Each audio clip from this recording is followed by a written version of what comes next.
বৈষম্য বিরোধী ছাত্র আন্দোলন পরবর্তীতে এক দফা ফেসিবাদ পতনের আন্দোলনে এটি পরিণত হয়ে গেল।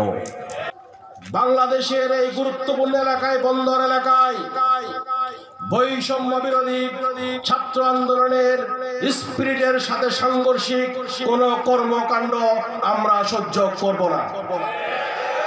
কোন কিশোর গ্যাং এখানে আর দাঁড়া বাঁধতে পারবে না। মাদকের শিকড় উপড়ে ফেলা হবে। বাংলাদেশ একমাত্র জামাত ইসলামীর কাছে নিরাপদ। সবচাইতে সুশৃঙ্খল জামাত রাজনৈতিক সংগঠন এবং সবচাইতে সুশিক্ষিত সংগঠন এবং সৎ ও খোদাভীরু সংগঠন হচ্ছে বাংলাদেশ জামাত ইসলামী। মুসলিম আমি, সংগ্রামী আমি, আমি চির রণবীর, আল্লাহকে ছাড়া কাউকে মানি না। নারায়ে আমি সংগ্রামী আমি, আমি চির রণবীর, আল্লাহকে ছাড়া কাউকে মানি না। নারায়ে তাকবীর, নারায়ে তাকবীর, নারায়ে তাকবীর। প্রিয় দর্শক শ্রোতা, গত 22 নভেম্বর 2024 বন্দরনগরী চট্টগ্রামের পুট কলোনির সেনানী চত্বরে অনুষ্ঠিত হয়ে গেল ইসলামী ছাত্র শিবিরের সাবেক ভাইদের প্রীতি সম্মেলন 2024। জনাব মাহমুদুল আলমের সভাপতিত্বে উক্ত অনুষ্ঠানে প্রধান অতিথি হিসেবে উপস্থিত ছিলেন মাওলানা মোহাম্মদ শাহজাহান, সহকারী সেক্রেটারি জেনারেল বাংলাদেশ জামাতে ইসলাম। উক্ত অনুষ্ঠানে সাবেক এবং বর্তমান ছাত্র শিবিরের নেতৃবৃন্দের পাশাপাশি বিভিন্ন অতিথির সাথে উপস্থিত ছিলেন হালিশহর মুনিরনগর 37 নং ওয়ার্ডের সাবেক কাউন্সিলর জনাব শফিউল আলম। আমরা অনুষ্ঠানের কিছু অংশ ধারণ করি, যা সরাসরি আপনাদের জন্য প্রচার করছি। অনুষ্ঠানটি যদি আপনাদের ভালো লাগে তাহলে লাইক, শেয়ার, কমেন্ট করে আমাদের হালিশহর টিভি চ্যানেলের পাশে থাকার জন্য বিনীতভাবে অনুরোধ জানাচ্ছি। জামাত ইসলামী বন্দর থানা কর্তৃক আয়োজিত আজকের ইসলামী আন্দোলনের ইসলামী ছাত্র শিবিরের প্রাক্তন ভাইদেরকে নিয়ে, সাবেক ভাইদেরকে নিয়ে আয়োজিত আজকের এই প্রীতি সম্মেলনের ইসলামী ছাত্র শিবিরের পূর্বে যারা সৈনিক ছিলেন তাদেরকে, আমি তাদের সকলকে আজকের প্রোগ্রাম শেষ পর্যন্ত থেকে আমাদের সম্মানিত প্রধান অতিথি বিশেষ মেহমানরা বক্তব্য রাখবেন। তাদের বক্তব্য শুনে নিজেদের জীবনে সেগুলো আমলের জন্য নিয়ে যাওয়ার জন্য অনুরোধ করে সকলকে মোবারকবাদ জানিয়ে আজকের এই প্রোগ্রামের শুভ উদ্বোধন ঘোষণা করছি। আসসালামু আলাইকুম ওয়া রাহমাতুল্লাহ। আল্লাহকে যারা বেসেছে ভালো, দুঃখ কি আর তাদের থাকতে পারে? দুঃখ কি আর তাদের থাকতে পারে? আল্লাহকে যারা বেসেছে ভালো, দুঃখ কি আর তাদের থাকতে পারে? 15টি বছর নির্যাতন করা হয়েছে। আমি আপনাদের কাছে জিজ্ঞাসা করতে চাই, আল্লাহর দ্বীনের কাছ থেকে এই 15 বছরে আপনারা কি 15 মিনিট বিরত ছিলেন? কেউই 15 মিনিট বিরত ছিলেন না।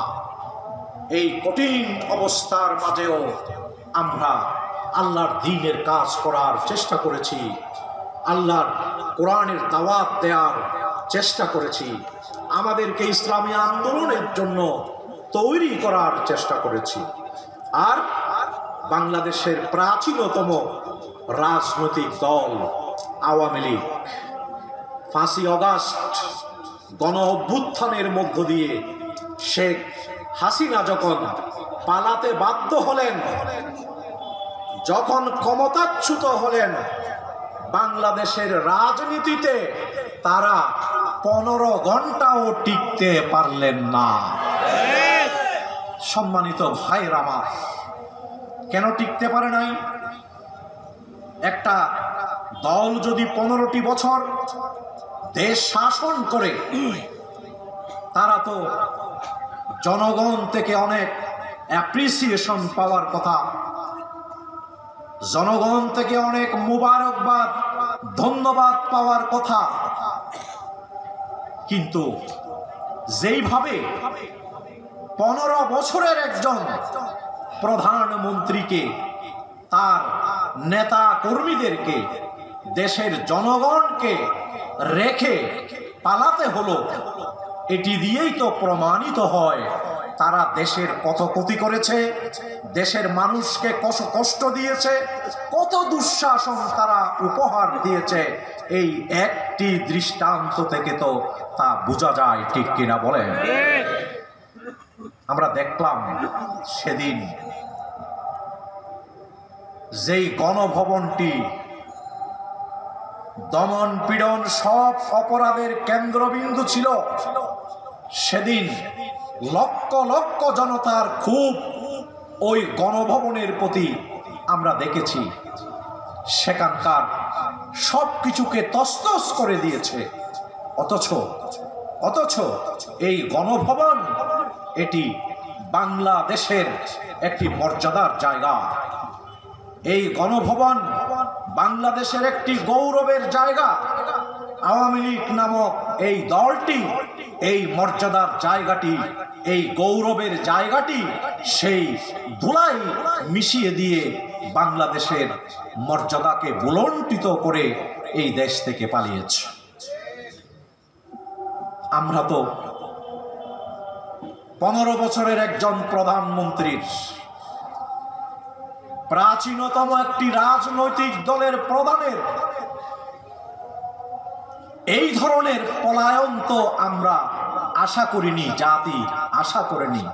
এটি জাতি হিসাবে আমাদের জন্য বড়ই লজ্জাস্কর। এরকম ঘটনা কেন সংঘটিত হলো? এরকম ঘটনা সংঘটিত হলো এই ছোট ছোট ছেলেগুলো, এই যুবকগুলো, তারা একটা ন্যায্য দাবি নিয়ে আন্দোলন করেছিল। কোটা বাতিলের কথাও বলেনি তারা বলেছে কোটার মধ্যে যে বৈষম্য আছে এটা কি করতে হবে? সংস্কার করতে হবে। তাদেরকে এত তুচ্ছ তাচ্ছিল্য করা হলো যে শেষ পর্যন্ত এদেশের ছাত্র সমাজ কোটা আন্দোলনকে,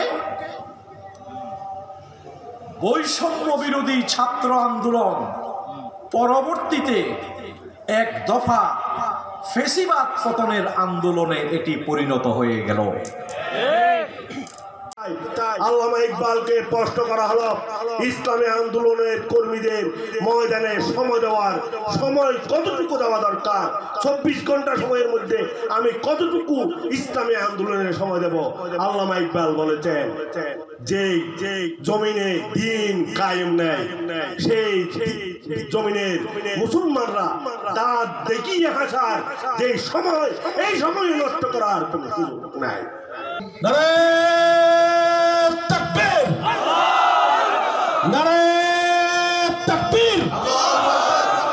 বিপ্লবী আমি চির সৈনিক, চিরদুর্জয় চিরনির্ভীক। বিপ্লবী আমি চির সৈনিক, চিরদুর্জয় চিরনির্ভীক। আল কোরআনের শমশির আমি কুটি কুটি করি রাতের ভিড়। নারায়ে তাকবীর, নারায়ে তাকবীর।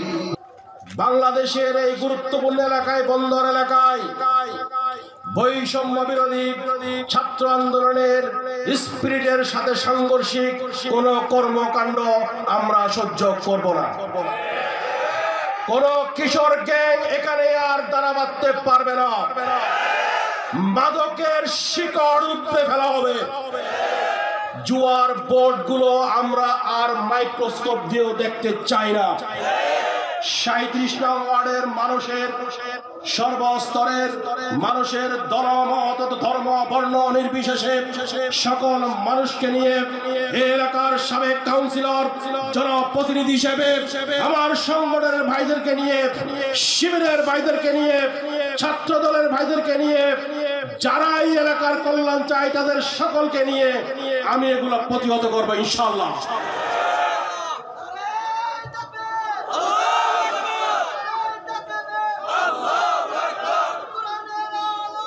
আমরা হিংসায় বিশ্বাসী নই, আমরা উদারতায় বিশ্বাসী।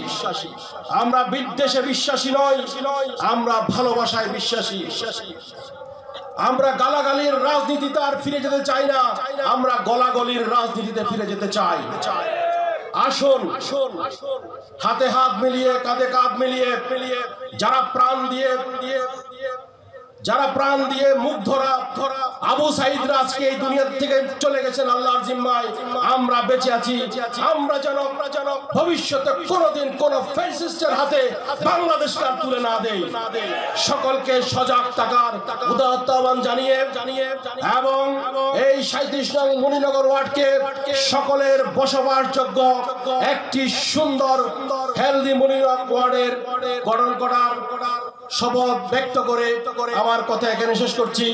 বাংলাদেশ জিন্দাবাদ, বাংলাদেশ জামাত ইসলামী জিন্দাবাদ। আসসালামু আলাইকুম ওয়া রাহমাতুল্লাহ। পাশে এসো ঘরে ঘরে, তাহলে কি করে তুমি নেবে বিশ্রাম, তাহলে কি করে তুমি ছেড়ে দেবে সংগ্রাম। সুতরাং সংগ্রাম ছেড়ে দিয়ে ঘরে বসে থাকার মতো সময় আমাদের নেই। কবি মল্লিক বিভিন্ন ভাবে আমাদেরকে এই কথাটা বলেছেন। তিনি বলেছেন আমরা গুলির মুখেও আমরা বুক পেতে দিতে পারি, কিন্তু তিলে তিলে অশুভ জ্বালা সয়ে খোদার রঙে জীবন রাগানো নয়তো সহজ তুমি মানো কি।